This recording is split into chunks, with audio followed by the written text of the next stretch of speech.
हम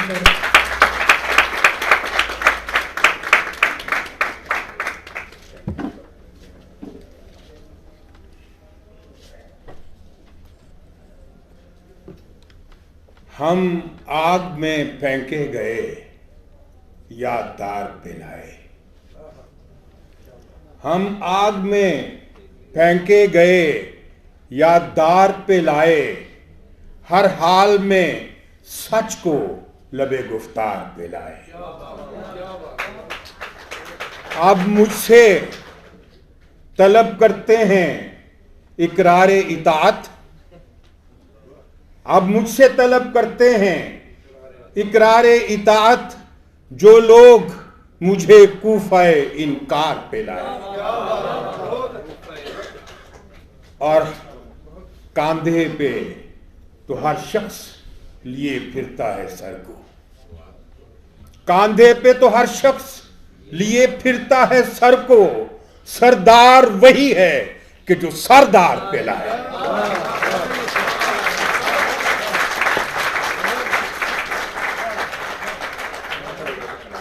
मेरे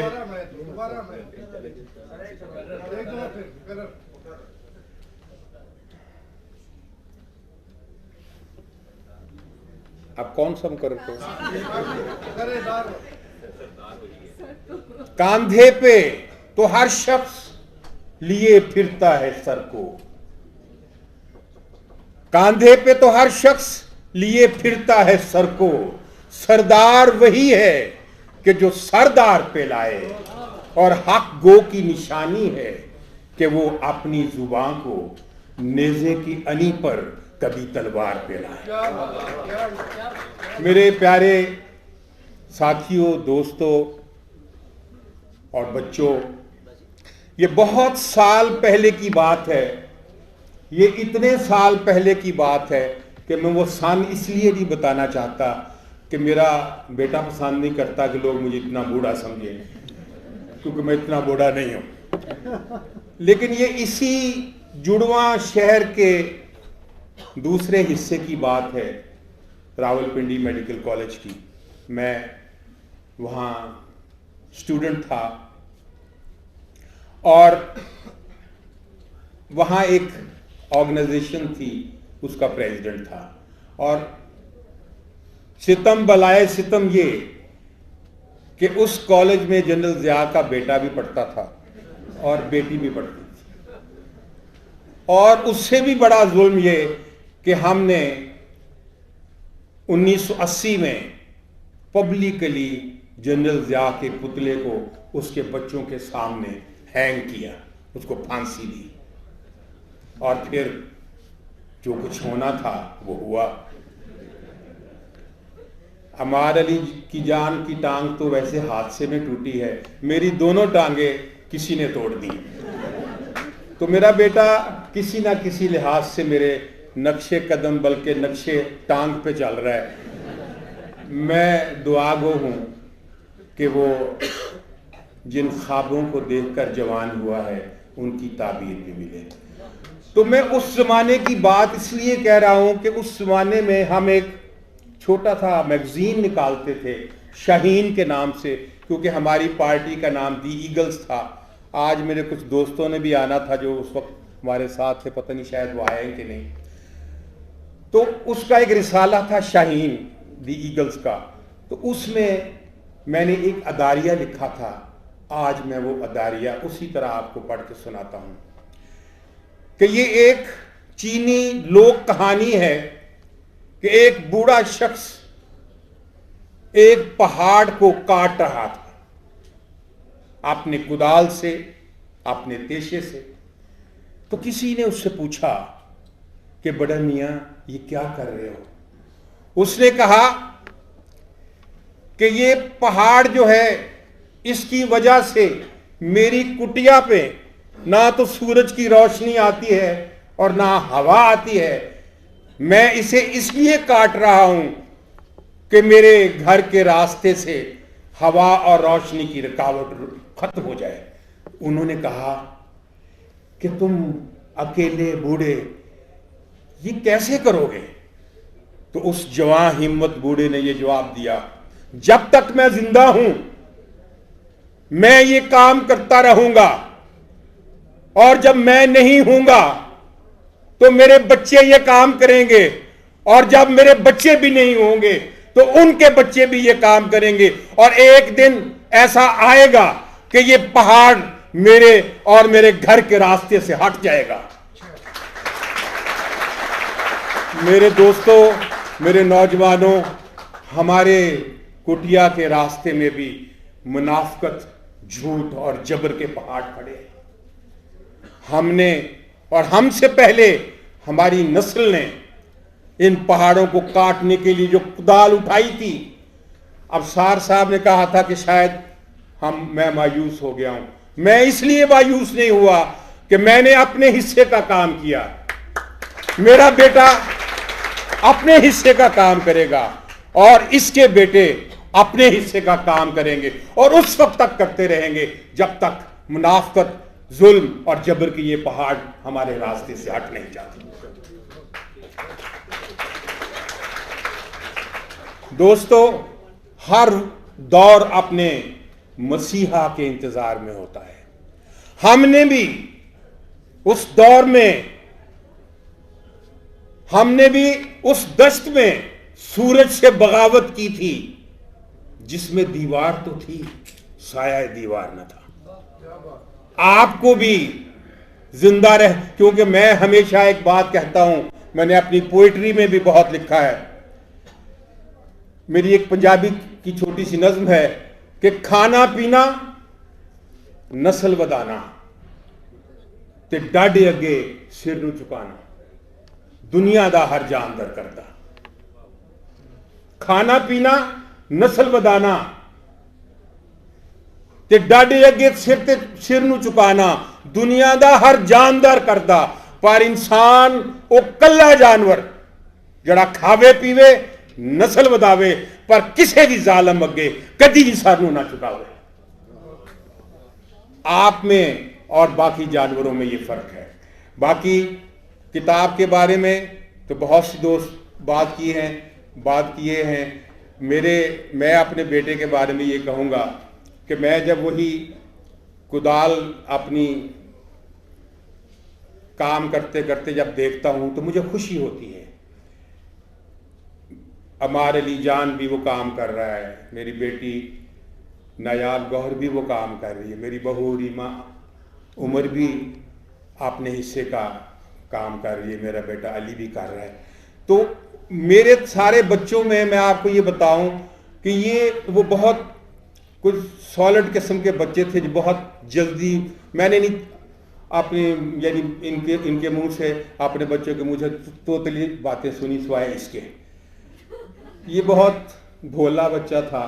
तो मैं कभी कभी सोचता था कि हम लोग जो इतने लफ्ज़ों के करते हैं तो वो पता नहीं ये लेकिन इसकी वो जो थी ना तो तलाहट, उसकी मैं एक बात बताना चाहता हूँ कि वो उसके अंदर भी मोहब्बत के लिए, दूसरों से चाहत के लिए कितना जज्बा था।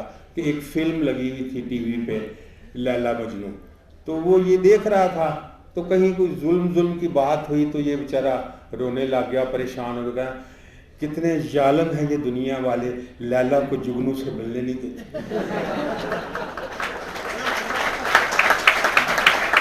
तो ये टाइम कम रह गया। नहीं, मैं आपके बारे में और कुछ नहीं कहता, लेकिन मोहब्बत की बात है। हमारी लैला अवाम का इक़्तिदार है, हमें उस इक़्तिदार से महरूम रखा गया। हमारे रास्ते में जबर की पहाड़ चीज़ें, बहुत सारा कुछ कहा गया। मैं अब एक दो शेर जो जब ये पकड़ा गया था या इसकी वो इसको सेडेशन के केसेस हुए थे, वो मैंने लिखे थे। वो मैं अगर आप चाहें तो मैं वो एक दो पेश करूँगा, क्योंकि मेरा बेटा डर गया कि कहीं मैं कोई ऐसी बात ना कह दूँ जो वो नहीं चाहता कि मैं कहे। मैं ऐसी बात नहीं कहता। या तो जिंदा या सरेदार, यही होता है। क्योंकि हमने मिलिट्री कोर्ट के मुकदमे भुगते हुए थे, तो मैंने इसलिए इसको हौसला दे रहा था कि या तो जिंदा या सरेदार, यही होता है। जुल्म के अहद में सरकार यही होता है। और सर कटा देना मगर सर को झुकाना ना कभी, सर कटा देना मगर सर को झुकाना ना कभी, जिसको कहते हैं ना इनकार, यही होता है। सर कटा देना मगर सर को झुकाना ना कभी, जिसको कहते हैं ना इनकार, यही कुछ होता है। और अब तो खुद भी हमें मालूम नहीं हम क्या हैं, ये सारे जितने भी लोग बैठे हुए हैं, अब तो खुद भी हमें मालूम नहीं हम क्या हैं, कभी काफिर कभी गद्दार, यही होता है। कभी काफिर कभी गद्दार, यही होता है। और कोई ईसा, कोई सुकरात हो या कोई हुसैन, जो भी सरदार सरेदार, यही होता है। जो भी सरदार सरेदार, यही होता है। और जिंदगी जंग है, और जंग में क्या होता है? जिंदगी जंग है, और जंग में क्या होता है? इसमें या जीत है या हार, यही होता है। और मैं अपने बेटे के लिए ये भी कहूंगा, और आप सबके लिए भी, कि इस दौर के रस्म रवाजों से, ये वो नज्म थी जिसकी पदाश में टांगे बाजू टूटे, लेकिन ये खुशी की बात है कि ये अब एक मोहब्बत का और आज़ादी का नगमा है जो बहुत गाया जाता है सारी दुनिया में, कि इस दौर के रस्म रवाजों से, उन तख्तों से, उन ताजों से जो जुल्म की कोख से जनते हैं, इंसानी खून से पलते हैं, जो नफरत की बुनियादें हैं और खूनी खेत की खादें हैं। मैं बागी हूं, मैं बागी हूं, जो चाहे मुझ पे जुल्म करो, जो चाहे मुझ पे जुल्म करो। और वो जिनके होंठ की जुम्बश से, वो जिनकी आंख की लर्जिश से कानून बदलते रहते हैं और मुजरम पलते रहते हैं।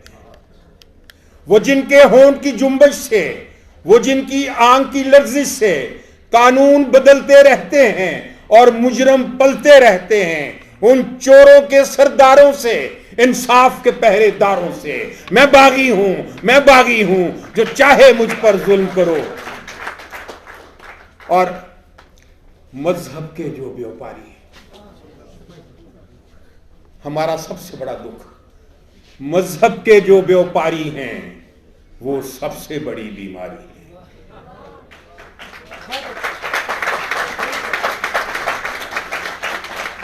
मजहब के जो व्यापारी हैं, वो सबसे बड़ी बीमारी हैं। वो जिनके सिवा सब काफिर हैं, जो दीन का हर्फ़े आखिर हैं। उन झूठे और मक्कारों से, मजहब के ठेकेदारों से मैं बागी हूं, मैं बागी हूं, जो चाहे मुझ पर जुल्म करो, जो चाहे मुझ पर जुल्म करो। और जो कौम के गम में रोते हैं और कौम की दौलत ढोते हैं,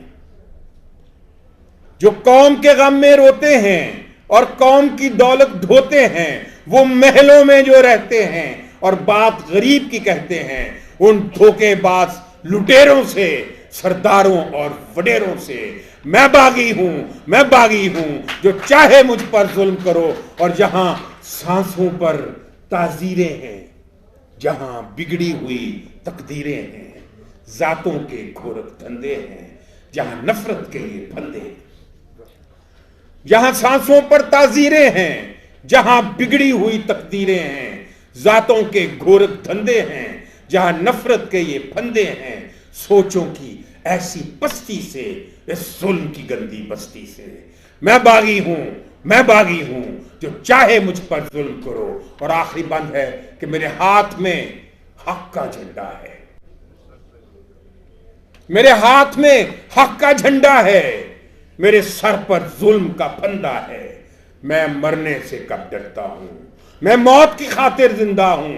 मेरे खून का सूरज चमकेगा तो बच्चा बच्चा बोलेगा मैं बागी हूं, मैं बागी हूं, मैं बागी।